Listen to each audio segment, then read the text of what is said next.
para ibu, bapak dan saudara-saudara, terutama adik-adik mahasiswa yang berbahagia.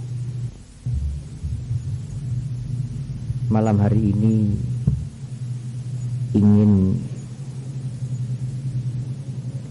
kami menggunakan kesempatan ini untuk membicarakan satu topik yang sangat krusial, tetapi tidak pernah bosan yang mendengar untuk membicarakan atau untuk mengikutinya.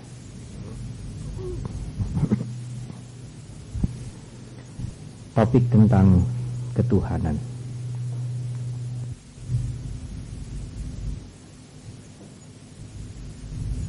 Pernah ada kesalahpahaman, dan juga kalau saudara sekarang membaca tulisan-tulisan yang sering menyebutkan bahwa tulisan-tulisan yang ditulis oleh penulis-penulis barat, dan tidak jarang juga ditulis oleh penulis-penulis Buddhis sendiri, yang menyebutkan bahwa agama Buddha itu tidak mengenal Tuhan, atau ateisme. Ibu, bapak, dan saudara, kita bisa memaklumi mengapa sementara orang mengatakan demikian terhadap agama Buddha.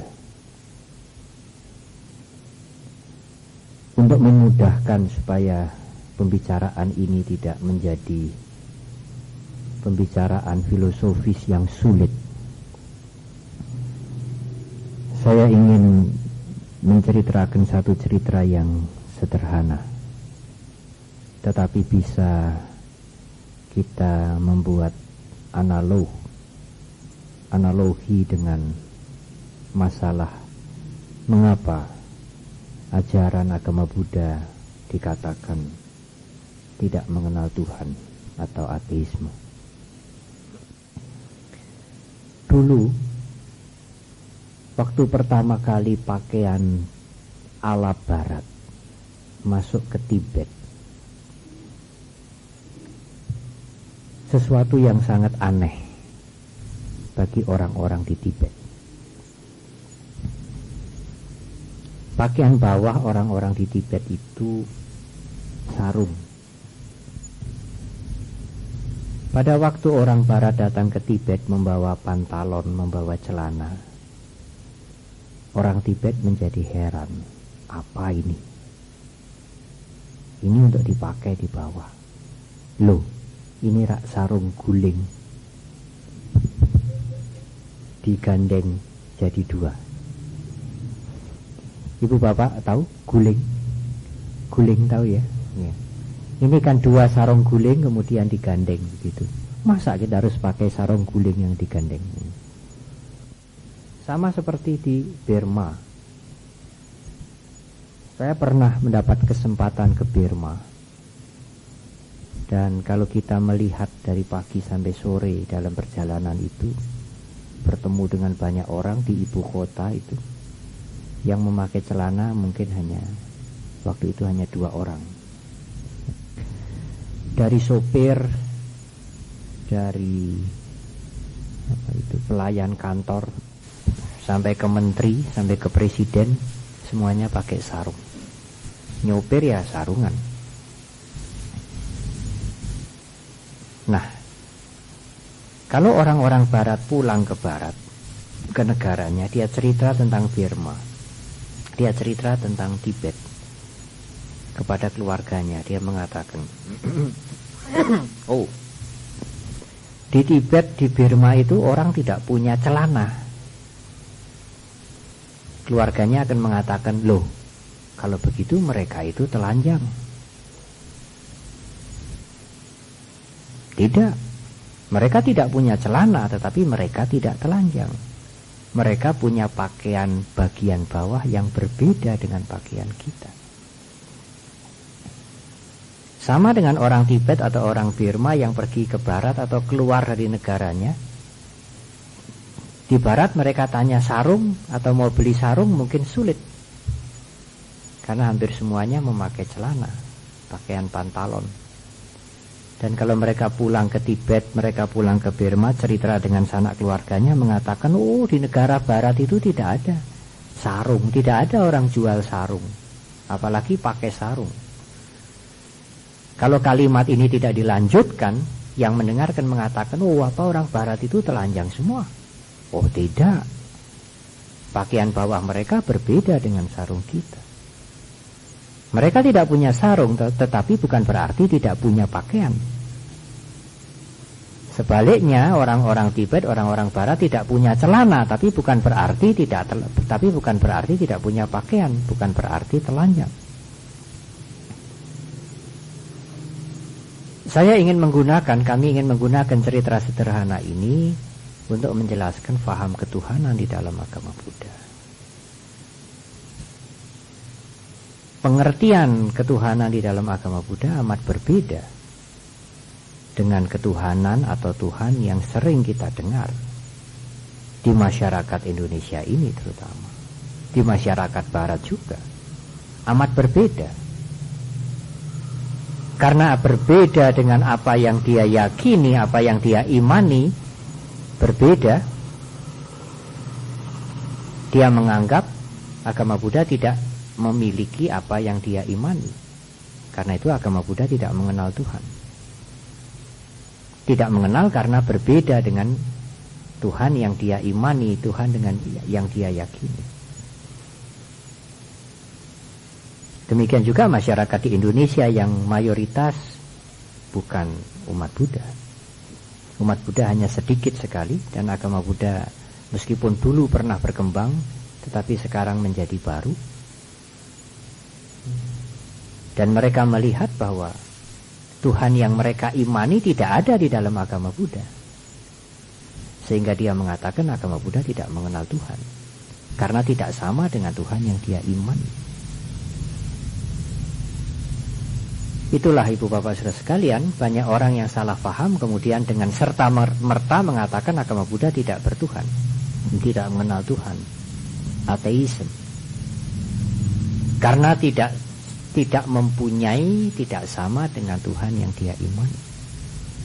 Sama dengan orang barat yang menganggap orang-orang Burma tidak berpakaian karena tidak punya celana. Tidak punya celana bukan berarti tidak berpakaian.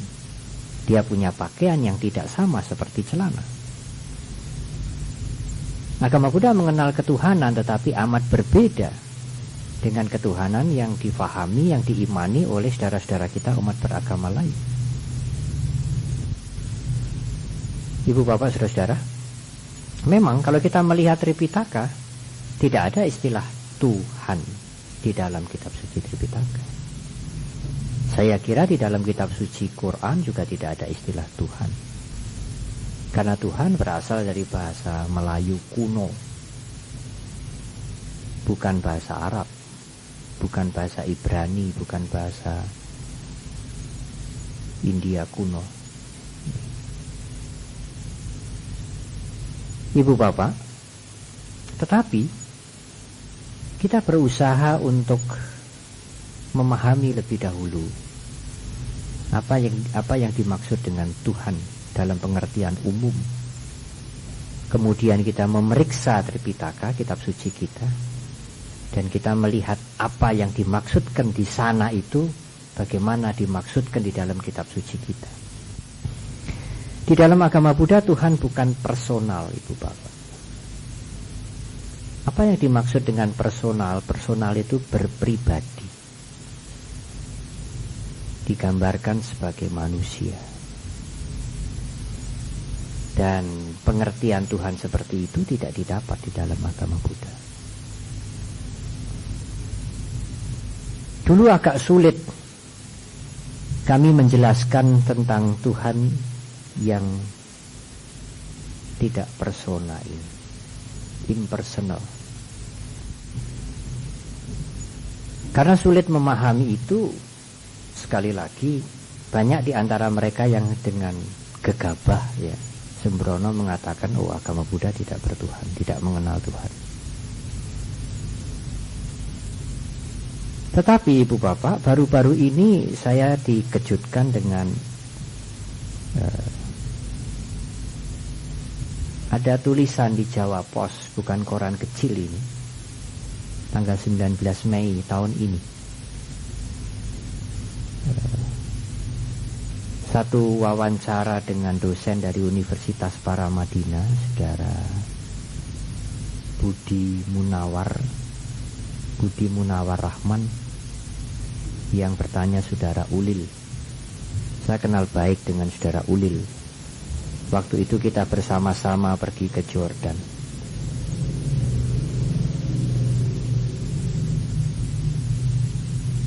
Tulisan ini amat mengejutkan, karena selain dimuat di Jawa Pos dengan judul yang besar-besar juga. Judulnya tidak tanggung-tanggung. Konsep Tuhan personal sudah ketinggalan. Dan yang berbicara bukan seorang Buddhis, seorang dosen Muslim. Mereka berdialog, mereka terlibat di dalam satu tanya jawab yang kemudian diangkat di koran Jawa Pos. Tanya jawab atau dialog ini sebetulnya membicarakan tentang buku yang juga sedang menjadi bahan perbincangan, menjadi bahan bahasan secara meluas. Dan buku itu juga judulnya tidak tanggung-tanggung, Sejarah Tuhan. Di Wihara Mendut ada buku ini dalam bahasa Inggris, dan buku ini sekarang sudah diterjemahkan. Penerjemahnya juga saudara-saudara kami Muslim, diterbitkan juga oleh penerbit Muslim, Misan. Buku Sejarah Tuhan ini ditulis oleh seorang biarawati Katolik, seorang suster yang bernama Karen Armstrong. Tulisan ini tidak bersifat teologis, tetapi mengemukakan data-data sejarah tentang perkembangan pandangan konsep manusia tentang Tuhan.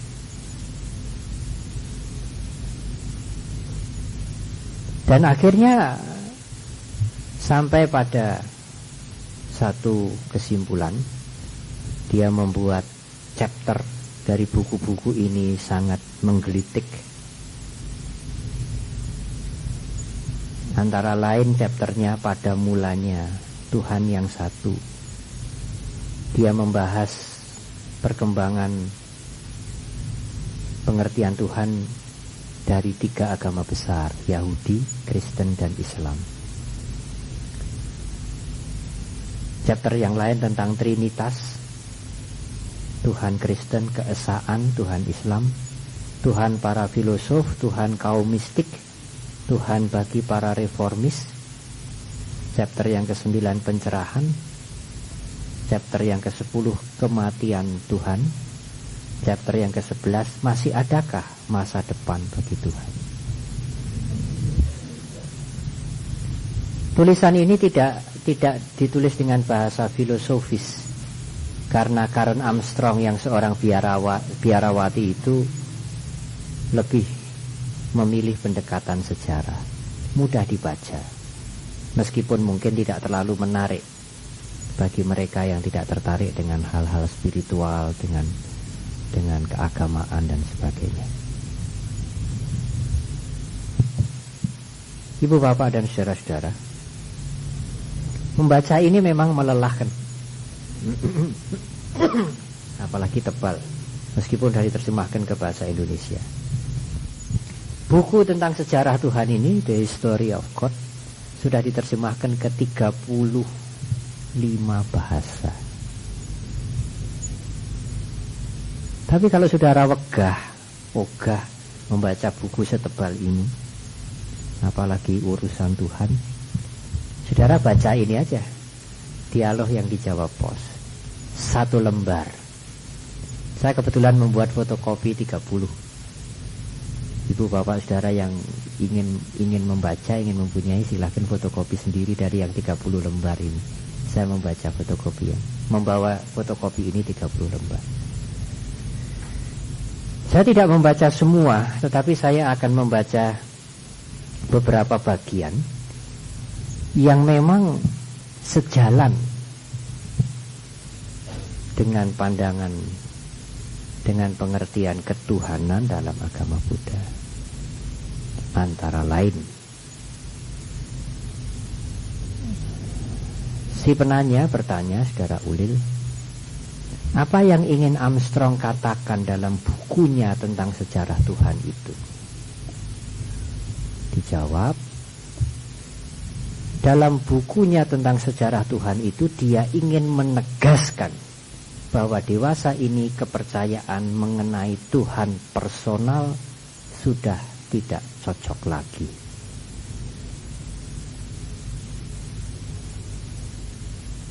Dan pandangannya itu bukan pandangan yang begitu saja keluar ya.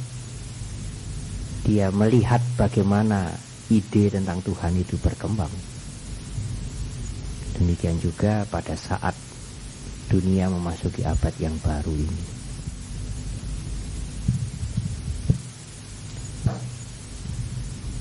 Di dalam kata pengantarnya, Karen Armstrong menulis, jika gagasan atau ide tentang Tuhan tidak memiliki keluasan semacam ini karena dia berkembang, niscaya ide itu tidak akan mampu bertahan untuk menjadi salah satu gagasan besar umat manusia.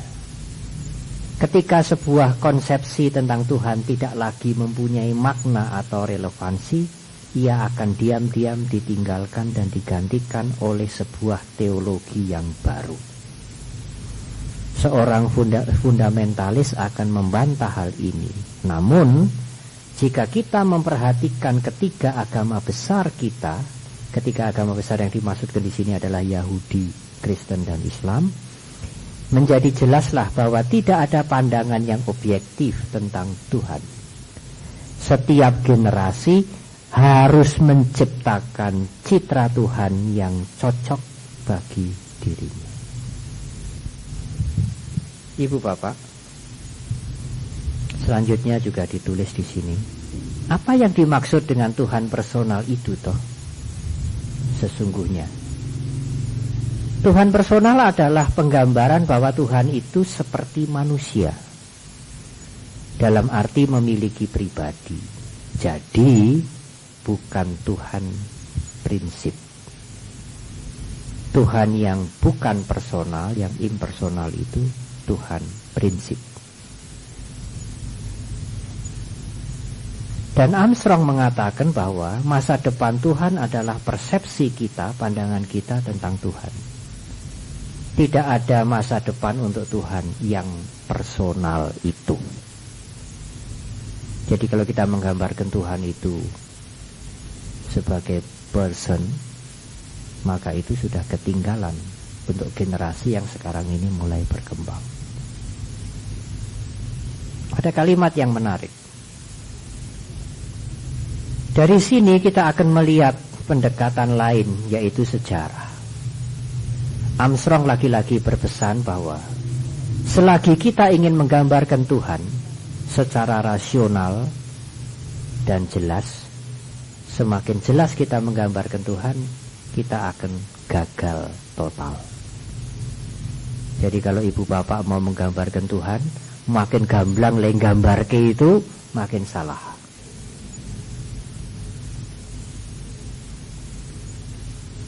Tapi ada pertanyaan yang menarik. Jika demikian, Tuhan adalah sesuatu yang tidak bisa dirumuskan tidak bisa dirumuskan sepenuhnya melalui rasio manusia. Ya, Tuhan tidak bisa dirumuskan melalui pikiran manusia. Tapi manusia juga ingin berbicara tentang Tuhan. Manusia butuh pengertian ide yang besar itu. Karena itu meskipun tidak bisa dipikirkan, manusia kepingin membicarakan. Lalu bagaimana caranya? Manusia berbicara dengan menggunakan metafor atau analogi. Lantas, bila manusia tetap ingin, ngotot ini artinya ya, menjelaskan Tuhan secara gamblang, semakin gamblang dia menjelaskan Tuhan, dia akan terjerembab ke dalam antroposentrisme. Antroposentrisme itu menggambarkan sesuatu menurut citra dirinya. Mendengar, melihat, memberi, mengasihi, dan sebagainya. Menurut Armstrong, Tuhan yang kita bicarakan itu bukanlah Tuhan yang sebenarnya, tapi Tuhan menurut konsep kita. Dan harus diingat, banyak konsep tentang Tuhan.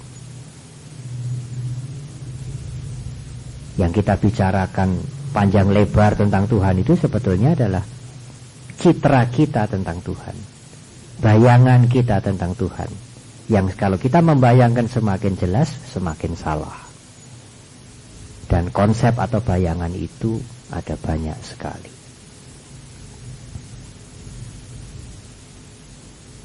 Ibu bapak, agama Buddha menjelaskan ketuhanan yang esa itu dengan sangat hati-hati. Seperti pernah saya singgung di tempat ini beberapa waktu yang lalu. Agama Buddha cenderung menggunakan kalimat negasi atau nafi, menggunakan kalimat tidak daripada menggambarkan dengan positif. Karena semakin jelas digambarkan, akan tergelincir untuk memanusiakan Tuhan. Kalimat-kalimat yang sering kita jumpai di Tripitaka adalah yang tidak dilahirkan, yang tidak perpaduan, yang tidak menjelma, yang tidak tercipta. Tidak.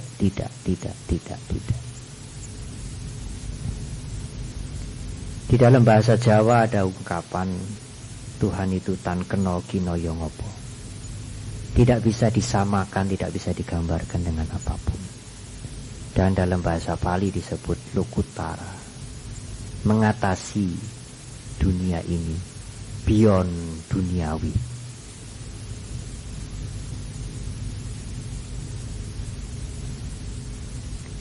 Menarik memang. Mungkin beberapa tahun yang lalu kita tidak pernah berpikir ada buku semacam ini akan terbit dan diterjemahkan ke dalam bahasa Indonesia dan menjadi perbincangan sangat luas, sampai diulas dalam satu dialog yang diangkat di dalam Jawa Pos.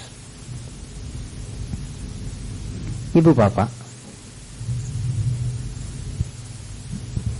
ada alasan-alasan sesungguhnya mengapa dalam kitab suci Tripitaka, mengapa Sang Buddha terlalu sedikit menyinggung tentang yang esa, tentang yang bukan perpaduan, tentang yang tidak tercipta. Sulit untuk dibayangkan, untuk dijangkau oleh pikiran kita. Tetapi bukan berarti tidak ada. Adapun dengan tanda petik. Karena kalau saudara tidak terbiasa membaca atau mendengar istilah-istilah filosofis, begitu saudara mendengar simbol atau konsep ada, pikiran saudara akan bekerja. Ada yang seperti apa? Sedangkan di dalam dunia filosofis, di dalam dunia spiritual, apa yang disebut ada amat sulit untuk disamakan ada secara harafiah.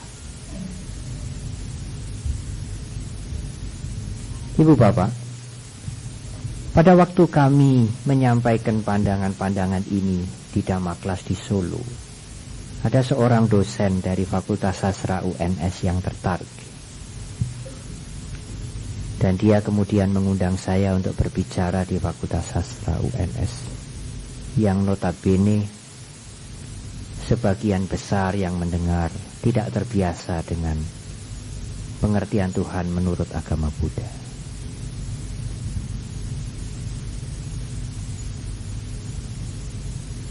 Di antara mereka yang mendengar, ada salah seorang yang kemudian pada waktu ada sesi tanya jawab, ada salah seorang orang yang mengatakan, "Biku, sebetulnya saya tidak terlalu senang dan tidak senang sama sekali membicarakan Tuhan. Ya, mengapa seminar atau forum seperti ini dibuka?" Saya menjawab, ya, saya setuju 100%. Memang tidak bisa kita membicarakan tentang Tuhan. Tetapi karena saya diminta dan sehubungan dengan adanya buku-buku yang diterbitkan, adanya pandangan-pandangan yang paralel, yang similar dengan agama Buddha, maka saya berusaha untuk berbicara sedikit. Dan itu pun tidak banyak. Ibu bapak dan saudara-saudara, amat sulit di dalam kerangka pengertian Dhamma untuk menerima Tuhan personal. Karena di dalam pengertian Dhamma, yang personal itu pasti terkena perubahan. Dan yang asangkata, yang bukan perpaduan, tidak terkena perubahan. Karena itu menggambarkan Tuhan sebagai pribadi, sebagai personal adalah tidak tepat. Ibu bapak, di dalam buku ini juga disebutkan, dibahas, pada waktu ada peristiwa Auschwitz, di mana banyak orang dimasukkan ke dalam kamar gas oleh Hitler dan mereka dibunuh. Kemudian 2 bom atom meledak, dijatuhkan untuk meratakan Hiroshima dan Nagasaki pada tahun 45, sampai baja menjadi lumer.